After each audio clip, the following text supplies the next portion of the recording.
Información precisa, completa, veraz, objetiva e independiente. Directo a tu pantalla.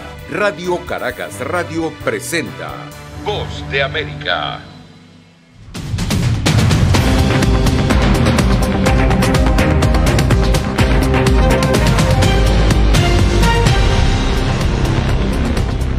Esta es una edición especial de Foro sobre la 9ª Cumbre de las Américas. Bien, desde Washington le saluda Gonzalo Abarca.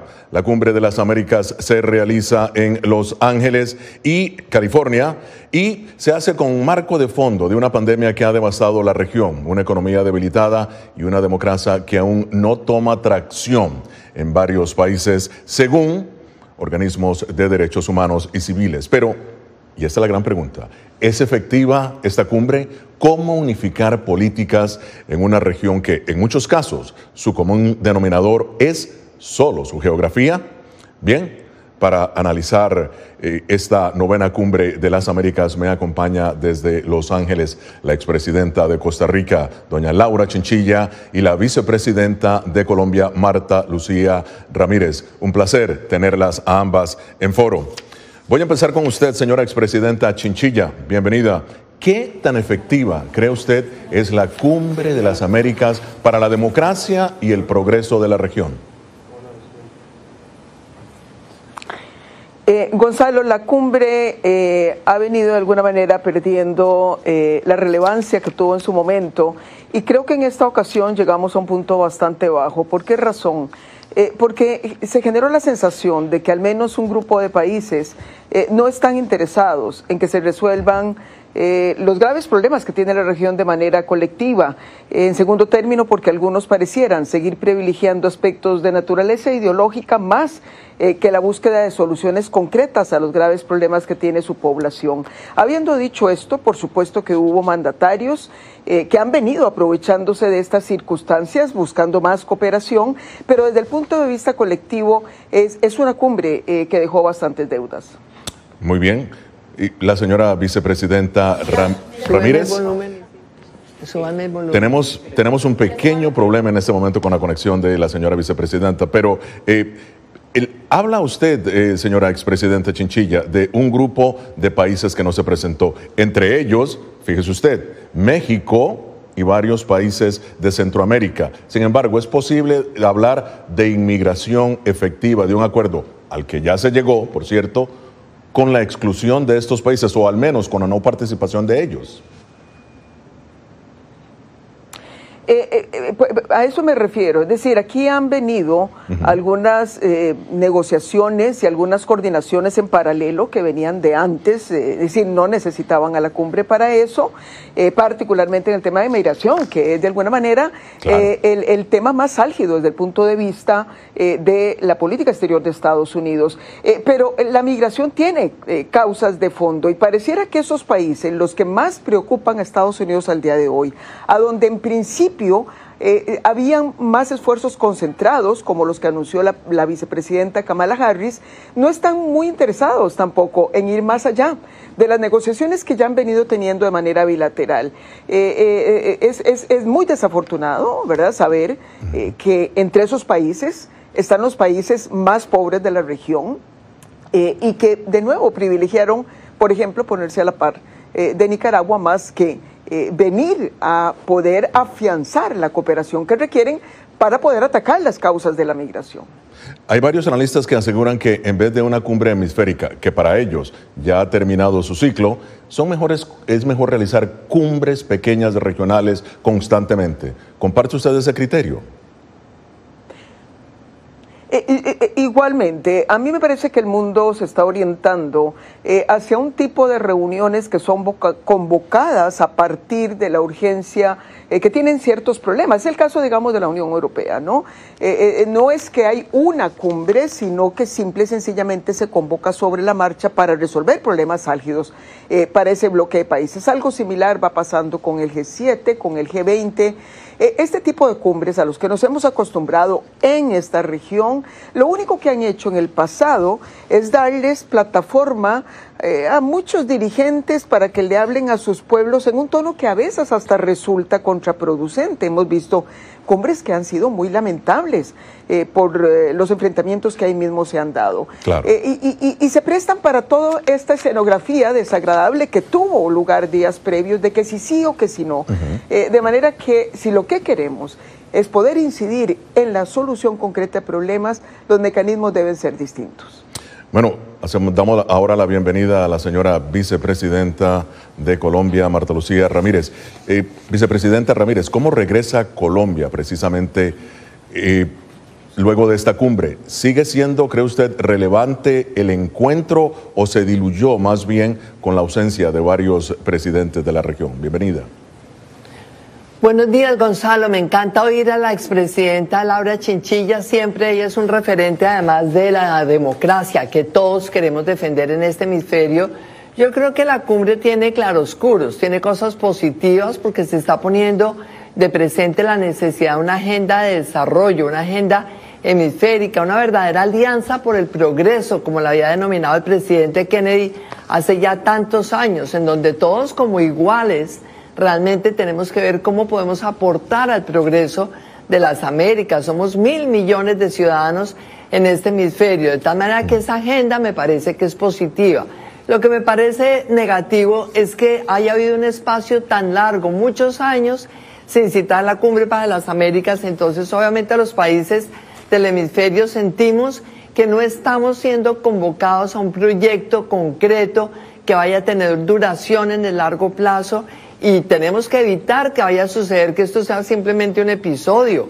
Hay que garantizar que esto tenga seguimiento, que tenga indicadores, que tenga fechas, que tenga responsables, que tenga un presupuesto de Estados Unidos, pero también de los países.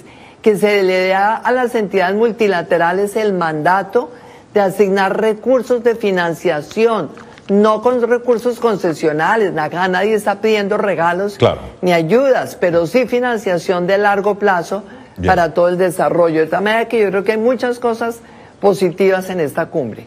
Muy bien, esto es Foro de la Voz de América. Hoy, 9ª Cumbre de las Américas, su legado y el futuro del Foro Hemisférico.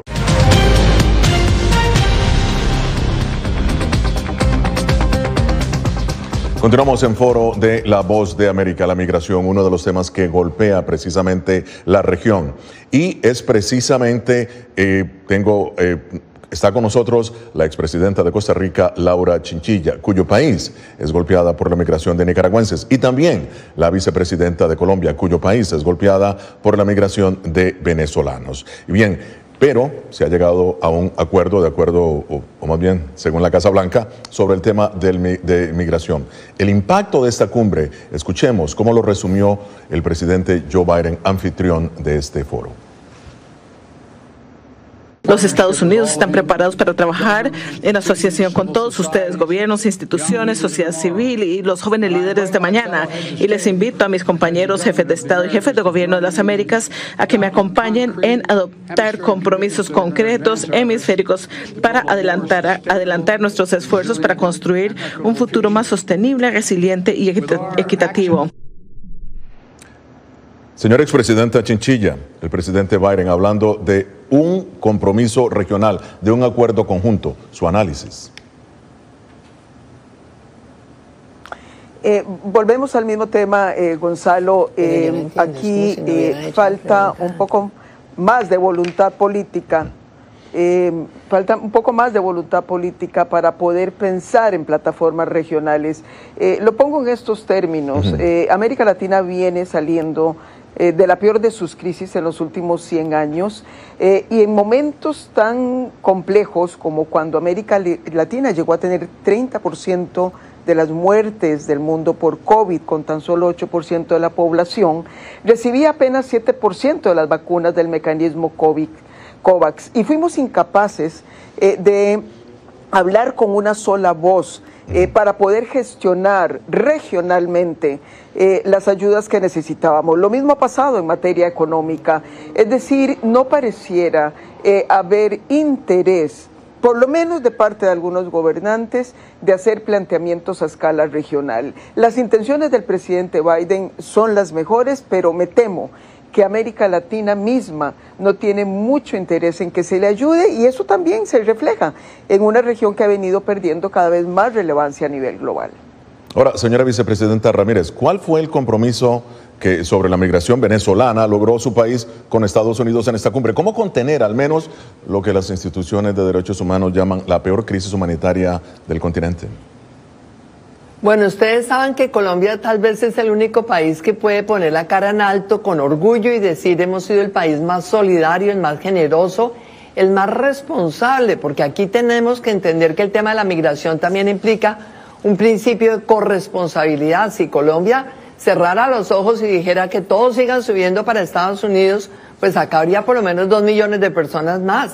Y nosotros hemos asumido este Estatuto de Protección Temporal con una gran dedicación, no porque nos lo haya pedido Estados Unidos, porque eso hace parte de la esencia colombiana, la solidaridad con el pueblo venezolano. Pero acá no nos podemos olvidar que este tema de la migración es la consecuencia de otra serie de problemas: la falta de oportunidad, la falta de desarrollo económico, la falta de inversión, la falta de una mirada de Estados Unidos a todo el hemisferio como parte realmente de un todo donde necesitamos el progreso de todos. Debe haber un verdadero acceso a mercado, tiene que haber inversión. Estados Unidos influye mucho en la Junta del Banco Mundial, en el Fondo Monetario Internacional, en el Banco Interamericano de Desarrollo. Debería haber recursos de financiación de largo plazo para la reconversión de todo el aparato productivo, para integrar cadenas de valor enlautado a la producción de alimentos en la industria. Y de eso es que se trata realmente una cumbre como esta. Claro. Porque de lo contrario estaríamos simplemente haciendo una vez más el diagnóstico de la migración y no va a pasar nada. Yo creo que aquí lo importante es que todas esas declaraciones tengan tiempos concretos, tengan responsables, tengan un presupuesto y que sepamos cuál va a ser el mecanismo de hacer seguimiento. Yo creo que el seguimiento tiene que hacerse a través de la OEA. Lo que han pretendido acá algunos países, que es darle un golpe de Estado a la OEA, es inaceptable, porque la OEA es el único mecanismo que nos reúne a todos, incluye a Estados Unidos, incluye a Canadá. En cambio la CELAC, que es lo que han querido algunos, pues no incluye sino solamente América Latina, entonces somos los mismos con los mismos. Claro. Yo creo que es muy importante que en la OEA haya mesas de trabajo con tiempos específicos para ver cómo esto va a marcar un después de futuro, de progreso, pero con democracia. Aquí no se puede seguir teniendo una actitud cínica de silencio frente a la pérdida de democracia en 3 países del hemisferio. Bien, señora expresidenta Chinchilla, voy a retomar lo que ha dicho usted sobre la voluntad política y lo que ha existido en la pandemia, pero uno de los anuncios más importantes de esta cumbre fue precisamente la Asociación de las Américas para la Prosperidad Económica y el compromiso de Estados Unidos y su sector privado de invertir $1.900 millones en el llamado Triángulo Norte para brindar oportunidades a los centroamericanos, algo de lo que usted también habló. Mi pregunta es, ¿cómo lograr, usted como centroamericana, la estabilidad democrática en Centroamérica? Sí, Gonzalo, gracias. Quiero comentar nada más brevemente sobre precisamente las reflexiones de la señora vicepresidenta, de Marta Lucía, en el sentido de que efectivamente hay que ir mucho más allá de las buenas intenciones. Y parte quizás de lo que faltó en esta cumbre fue haber sido consistentes entre esa visión que presenta el presidente Biden a la región y la movilización de recursos. Nos hace falta ver más la integración de instituciones financieras como el BID, como los recursos del Banco Mundial, como todos los bancos regionales y los mismos esfuerzos de recursos de los Estados Unidos. Creo que en donde se le lavó la cara a esta cumbre fue precisamente en la oferta que reafirmó y los resultados que ya presentó la vicepresidenta Kamala Harris y que tienen que ver con los 3 países del Triángulo Norte. Pude estar con ella en una sesión de trabajo con algunos de los que están comprometiendo los recursos y lo más importante es que hay métricas específicas para poder medir ese avance y ya los compromisos están sobre la mesa. Aquí la parte decepcionante en esta ocasión fue que precisamente esos 3 receptores de esa cooperación no se hicieran presentes en la reunión. Pareciera que ese programa va a tener que hacerse con el sector privado la sociedad civil y a pesar de los gobiernos.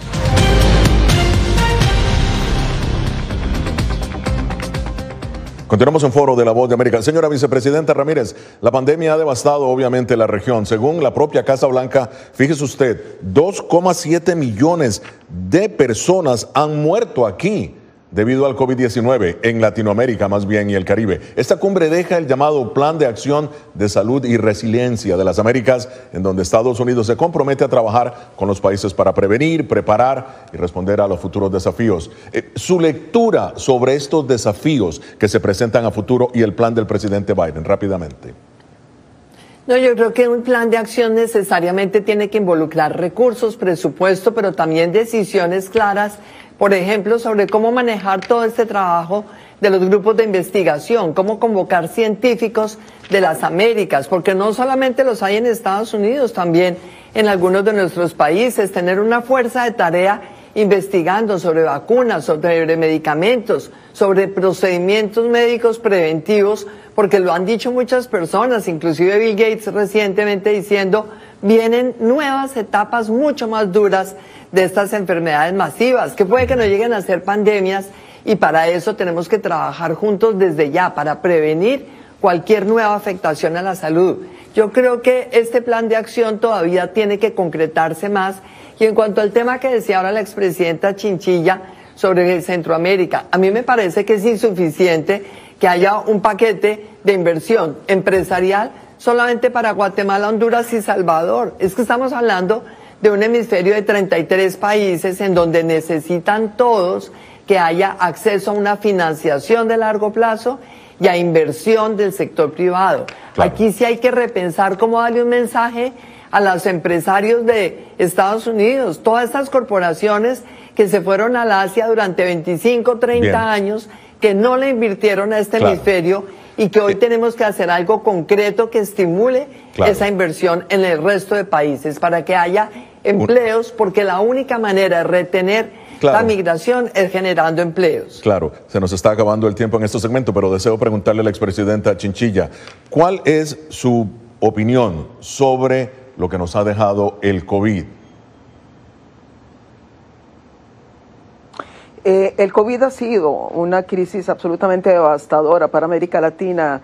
Fue la región que aportó más muertos, fue la región en donde la economía cayó más de 30 millones más de pobreza, una ampliación de las brechas de desigualdad y cerca de 40% de los niños de la región quedaron desconectados de la educación. Esto generará cicatrices terribles hacia adelante, pero lo más grave aún, Gonzalo, es que esta crisis no ha cerrado y ahora se sobrepone la crisis de las cadenas globales de valor, del incremento de los precios, de la inflación, y agarra a los países además ahora sin recursos para poder hacer política de compensación. Los países están con altos déficits, deudas crecientes. Es el peor escenario en la región, por eso fue tan difícil entender por qué varios países antepusieron consideraciones ideológicas a el poder haber construido una sólida plataforma de movilización de recursos en favor de la región.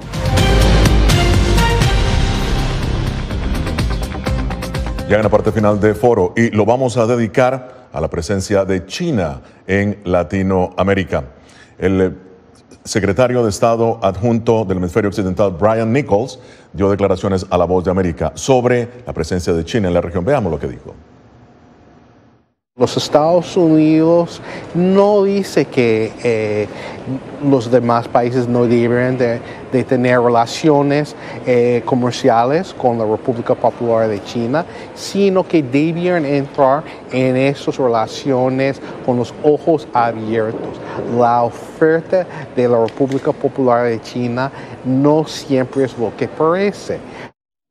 Señora expresidenta Chinchilla, su opinión. ¿Logró Estados Unidos en esta cumbre convencer, cree usted, a los países de la región de que Washington es un socio confiable? Y segundo, de que China representa un eventual peligro. Ese mensaje no cala en América Latina, entre otras cosas porque ya es un hecho. Es decir, no es que estamos previniendo la presencia china. China ya es un socio comercial y es un inversionista importante, especialmente en los países del sur, mucho más importante que Estados Unidos. Y los países del norte de la región aspiran a seguir cultivando relaciones de comercio e inversión. A mí me parece que una de las fortalezas que ha tenido América Latina en estos años es que ha diversificado sus mercados y sus socios. Y eso no hay por qué temerle. Yo creo que no necesariamente China explica la deriva autoritaria. Esa deriva autoritaria tiene sus principales impulsores desde dentro de nuestros propios países. Señora vicepresidenta de Colombia, su lectura, dice el secretario de Estado adjunto, que hay que mirar la inversión de China con ojos abiertos. Yo creo que Estados Unidos se descuidó durante muchísimo tiempo porque no tuvo una estrategia para América Latina. Y ese lugar vacío lo llenó China. Entonces este es un momento donde es tarde venir realmente a decir que China es una amenaza. Yo tengo sin duda preocupación sobre cuál es el futuro del mundo si un país como China, donde no hay democracia, termina controlando la economía mundial. Eso nos preocupa a los que somos demócratas. Pero hoy ese espacio que ocupó China en toda América Latina está ocupado. Por eso es que he insistido, Estados Unidos tiene que dar un mensaje a sus empresarios con beneficios inclusive tributarios para que inviertan en América Latina. Somos 1.000 millones de consumidores con empresas que pueden perfectamente suplir las necesidades del mercado americano. Estados Unidos no estaría sufriendo esta inflación de hoy si estuviera aprovechando mejor toda la producción de Sudamérica en alimentos, en industrias manufactureras, en servicios. Entonces, por eso esta tiene que ser una oportunidad para corregir errores del pasado y ese gran abandono que ha tenido Estados Unidos en América Latina desde hace ya por lo menos 20 años. Bien, y bien, se nos está acabando el tiempo. Ahora, señora expresidenta Chinchilla, rápidamente, sus conclusiones de esta cumbre. Mucho ruido, pocas nueces, así lo resumiría. Creo que de acuerdo a las circunstancias y a las graves necesidades que tiene la región, pudimos haber visto una oferta mucho más concreta de cooperación. Muy bien, señora vicepresidenta de Colombia, las conclusiones, en su opinión, de esta cumbre, rápidamente. No, yo creo que está bien enmendar los errores del pasado al decir aquí hay que hacer una alianza para el progreso económico, pero repito, le hace falta todavía más concreción. Y tenemos que pedir que se concrete, sobre todo que haya por lo menos de aquí a 3 meses máximo una reunión, ojalá en el foro de la OEA para decir en el tema de salud, esta es la agenda que vamos a hacer, estos son los responsables, esto es el presupuesto, en la de desarrollo económico y cadenas de valor agregado, esto es lo que vamos a hacer, en la cooperación científica y en la cooperación en materia de educación, esto, de tal manera que cada tema tenga su agenda concreta. Y repito, insistir en que la democracia es de la esencia de la libertad y el progreso que queremos para todo el hemisferio. Sin democracia no hay progreso. Muchísimas gracias a la expresidenta de Costa Rica, doña Laura Chinchilla, y a la vicepresidenta de Colombia, Marta Lucía Ramírez. Llegamos así al final de esta edición de Foro. Gracias, Gonzalo. Muchas gracias. Un placer haber estado con ambas. Estar compartiendo acá con Laura. Un placer siempre tenerlas a ambas. Información precisa, completa, veraz, objetiva e independiente. Directo a tu pantalla. Voz de América en RCR 750.